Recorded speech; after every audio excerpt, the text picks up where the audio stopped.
بندہ پروردگارم امت احمد نبی دوست دار چار یارم تابع اولاد علی مذہب حنفیہ دارم ملت حضرت خلیل خاک پائے غوث اعظم زیر سایہ ہر ولی صدیق عکس حسن کمال محمد است فاروق ذل جاہ جلال محمد است عثمان ضیاء شمع جمال محمد است حیدر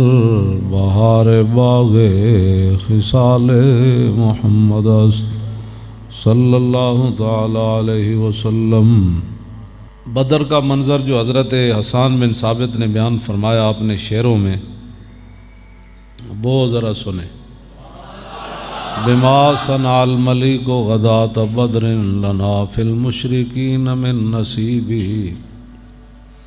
غداۃ کأن جمعهم حراء بدت ارکانہ فی جنح الغیوب فوافیناہم منا بجمع کاسد الغاب مردان وشیبی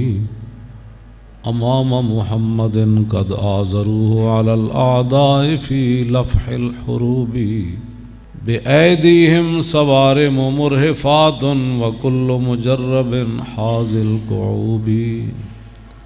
فغادرنا ابا جہل سریعا وعتبۃ قد ترکنا بالجبوب ینادیہم رسول اللہ لما قذفناہم کواکب فی الکلیب الم تجدوا حدیثی کان حقا وامر اللہ یاخذ بالقلوب فما نطقوا ولو نطقوا لقالوا صدقت وکنت ذا رأی مصیب۔ فرمایا اللہ کا بڑا فضل ہوا بدر والے دن اللہ نے ہمارے اوپر احسان فرمایا، اور ہماری تعداد اگرچہ کم تھی لیکن اس کا فضل ہمارے شامل حال تھا۔ فرمایا ان کا لشکر جو تھا حد نگاہ ہمیں نظر آ رہا تھا، تو ان کے لشکر کو دیکھ کر نہ ہم ڈرے نہ ہم دبے، اور پھر ہم نے بھی ان کا مقابلہ اسی طرح کیا جس کر و فر کے ساتھ وہ آئے تھے، اور ہمارے اندر بوڑھے صحابہ بھی تھے اور جوان بھی تھے،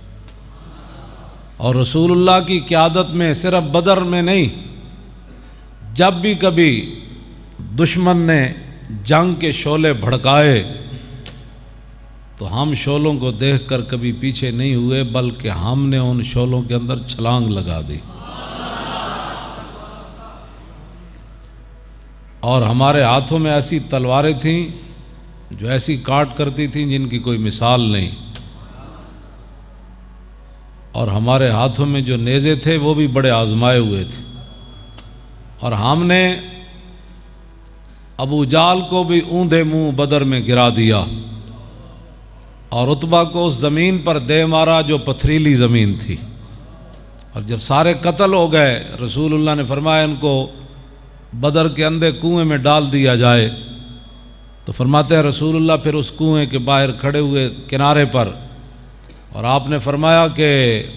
آج تمہیں پتہ چل گیا میں اللہ کا برحق نبی ہوں، اور تمہیں پتہ ہے کہ رب العالمین کا جو نافرمان ہو اللہ اس کے دلوں کو پکڑ لیتا ہے، اس قوم کے دلوں کو اپنے اللہ پکڑ لیتا ہے۔ تو حضرت حسان فرماتے ہیں فما نطقوا ولو نطقوا لقالوا صدقت وکنت ذا رأی مصیب۔ فرمایا وہ بول نہیں سکتے تھے، اگر بولتے تو کہتے ہاں جی آپ سچ فرمایا کرتے تھے۔ ابو سفیان بن حارث جو فتح مکہ کے تھوڑی دیر پہلے مسلمان ہوئے، حضور مر الزہران میں جو حضور نے پڑاؤ فرمایا رات کے وقت، یہ حضور کے چچا زاد بھائی تھے، اور رسول اللہ ان سے بڑے ناراض ہوئے، بلکہ حضور ان کا اسلام قبول بھی نہیں کر رہے تھے۔ ادھر سے آئے کلمہ پڑھنے کے لیے، حضور نے رخ انور ادھر پھیر لیا،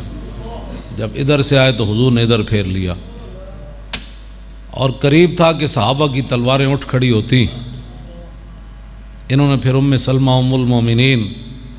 حضرت ام سلمہ رضی اللہ تعالی عنہا سے جا کر عرض کی کہ آج سب کو معافی ہو رہی ہے، میرے لیے کوئی معافی نہیں، آپ میری سفارش کریں رسول اللہ سے۔ انہوں نے سفارش کی تو رسول اللہ نے ان کو بلایا۔ آپ نے فرمایا کہ میرا تو آپ کے سامنے بچپن بھی گزرا، پھر میری جوانی بھی گزری،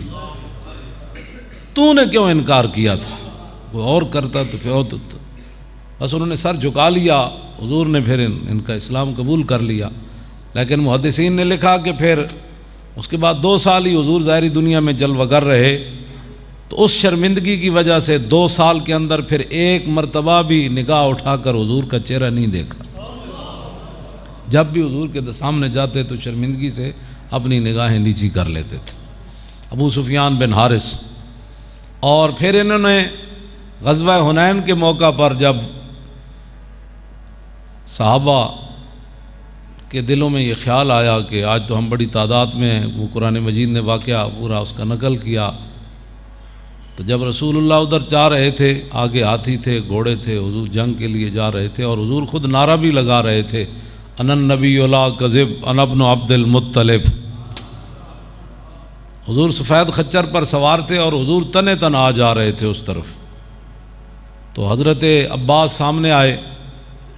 یہ بھی اسوہ حسنہ بیان کرو نا جی، کہ ہزاروں کا لشکر ہو تو رسول اللہ تنہا بھی فرماتے ہیں جس نبی کے خلاف تم آئے ہو نا میں ہی ہوں، آؤ۔ چکا چک خنجر سے آتی صدا، اعلیٰ حضرت نے اسی طرف اشارہ کیا، چکا چک خنجر سے آتی صدا، مصطفیٰ تیری سہولت پہ لاکھوں سلام۔ حضور آپ کی تلوار سے جو آواز آئی نا، ہاں جی، چکا چک خنجر سے آتی صدا، حضور تو آڑی بہادری ہوتے لکھاں سلام ہو۔